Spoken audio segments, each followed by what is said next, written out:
The ghost of Catelyn Ashworth. Catelyn Ashworth had always been more than just a village girl in Blackdown.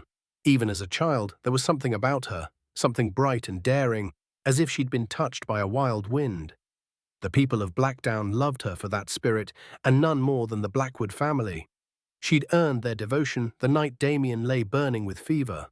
While the village slept, Catelyn rode alone to areas through dark woods and dangerous roads to fetch the healing woman. She returned just in time, saving Damien's life.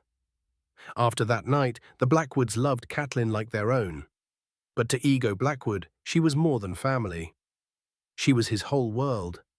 They were born exactly 1 year apart, and on their shared birthday, beneath the branches of the old yew tree at the edge of Blackdown's oldest orchard, they'd made a pact. "When you turn 15 and I turn 14, Catelyn had said, her voice solemn beneath her mischievous smile, "we'll marry." Ego had nodded gravely. It was a child's promise, but to him it felt like destiny. But destiny, it seemed, had other plans. The fire on the fells. Spring came early when Catelyn was 12, dry and brittle as tinder. Her family set controlled fires in the lower fells, clearing away dead brush. Catelyn insisted on helping, eager to prove herself as tough and capable as any boy. Then, without warning, the wind shifted. Flames roared to life, leaping higher and faster than anyone could have imagined. Smoke choked the sky, and within minutes, Catelyn and her older brother were trapped by walls of blazing heat. Her brother escaped, barely, but Catelyn was lost in the smoke. It wasn't villagers who saved her, but a troop of treasure hunters passing through the Hackett Hills. Their leader, a tall, charismatic man with eyes like flint, carried Catelyn out of the fire himself. He treated her burns with strange ointments, healing her wounds without scars or pain. From that moment, Catelyn was changed. Catelyn's transformation. The treasure hunters lingered near Blackdown, drawn by whispers of hidden riches in the hills. Catelyn spent more time with them, especially their mysterious leader. He showed her things she'd never dreamed of, sparkling gems, ancient relics, maps marking far-off lands where adventure waited. He taught her to hunt, to track, to survive. The village girl transformed into someone else entirely, a young woman whose eyes shone with a hunger for worlds beyond Blackdown's quiet woods. Then, without a goodbye, she vanished. Some said she'd willingly joined the treasure hunters, chasing dreams of adventure. Others whispered darker things, that she'd been tricked, taken against her will. But the truth remained unknown. Catelyn Ashworth was simply gone. Ego's descent. Ego refused to believe she'd abandoned him. He couldn't, not the girl who had promised to marry him beneath the old yew tree. She was out there somewhere, lost, hurt, waiting for him. "I'm going after her," Ego said, his voice hard as iron. Nothing, not his father's warnings, not Lizzie's pleading, could stop him. He left at dawn, disappearing into the shadowed heart of the Hackett Hills. Days passed, and Ego didn't return. Search parties combed the hills, calling his name into the mist, but found nothing. After 2 days, they returned, grim-faced and silent. "The hills claimed him," Ego's father whispered. "He's gone." But George, the Blackwood cousin who saw things others couldn't, wasn't convinced. 3 nights later, he woke Damien and Ewan. "We must find him," he insisted quietly. "Ego is alive. I can feel it." Under a moonless sky, they slipped away into the darkness. The haunted search.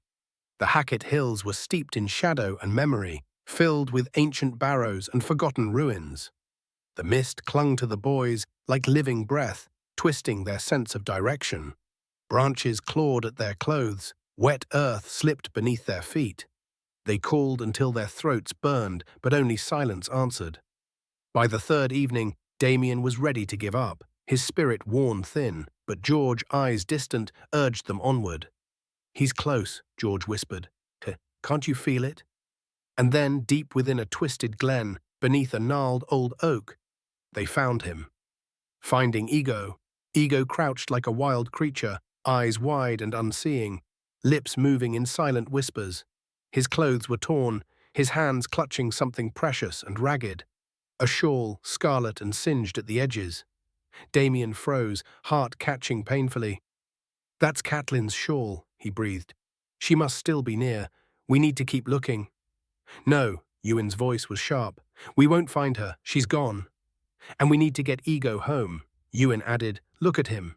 Ego growled like a wounded animal, pulling the shawl closer. It took all three boys to subdue him. He fought them wildly, screaming Catelyn's name into the darkening woods until exhaustion finally overcame him. Returned to Blackdown, they carried Ego home through the bitter darkness, returning to Blackdown bruised, battered, and forever changed. Lizzie Ashworth, Catelyn's younger sister, took him in, nursing him back with quiet patience. But when Ego finally woke after 2 silent days, he claimed no memory of what had happened. "It was nothing," he said softly, eyes empty. "I just go lost." He never spoke Catelyn's name again, yet the memory of her lingered, haunting the Blackwoods, whispering through Blackdown like the wind through bare branches. Lizzie stayed faithfully by Ego's side, her quiet devotion blossoming into something deeper, though she knew she could never erase her sister's ghost.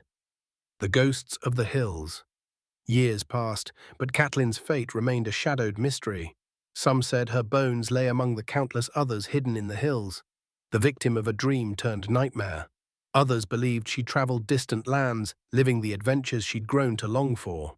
And Ego, though outwardly healed, carried a quiet, dark hatred for treasure hunters.